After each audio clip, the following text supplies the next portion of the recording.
So like I said in my review for Calvary, over the past few days I have embarked on a mission to see some of the smaller, artsy films that you guys have been requesting me to review that I missed earlier this year, and the next one on my list was The Rover, starring Guy Pearce and Robert Pattinson. This movie takes place in a very desolate, post-apocalyptic Australia, in which it's like 10 years after a gigantic financial collapse. It looks very much like the Mad Max world.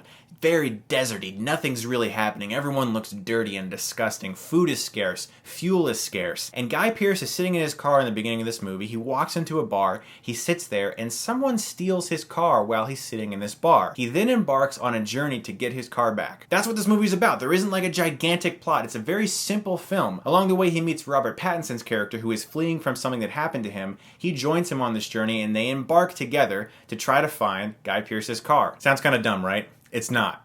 The Rover is pretty impressive as a movie. It looks incredible. The cinematography in this movie is gorgeous. And Guy Pearce, always underrated, is fantastic in this movie. He is so subtle and so incredibly subdued in this movie. You can read so many emotions on his face without him even saying a word. He looks so tired and worn down, and once you learn certain things about his character that I will not spoil for you, the way he acts just makes perfect sense. This movie starts out kind of like Mad Max, and I was like, wow, this is really, really awesome. Very suspenseful. The first 30 minutes of this movie were almost perfect in my mind. Then the movie kind of slowed down a little bit. I'm not saying Robert Pattinson is bad in this movie. He was actually really good. This is probably the best performance that Robert Pattinson has given. That being said, once his character does show up, I did feel like the movie lost a little bit of its suspenseful steam, because then it became a lot about these conversations between Guy Pearce and Robert Pattinson. And while they were good and interesting, I felt like the movie's suspense just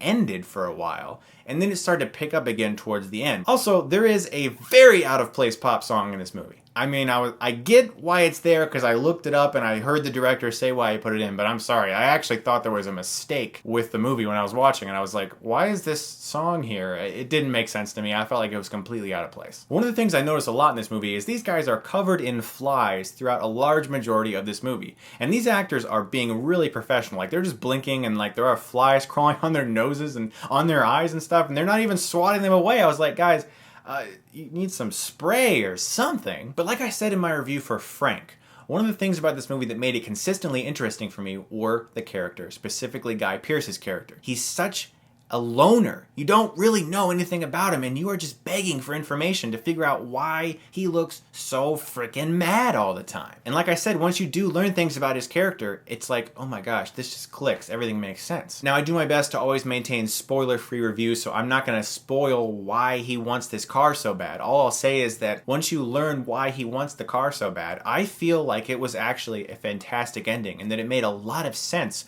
when you really think about the things that happen in the movie prior to it. It's like a strange Western, noir, post-apocalyptic Mad Max all thrown into one. There isn't a lot of action, it's a little bit slow-paced, there's very slow editing, lots of long takes in this movie, so it's not like an action adventure. But I think this movie is worth watching purely for Guy Pearce's performance, for one of Robert Pattinson's best, if not his best so far, and a simple story that's able to build suspense out of thin air pretty effectively. I'm going to give The Rover a B+.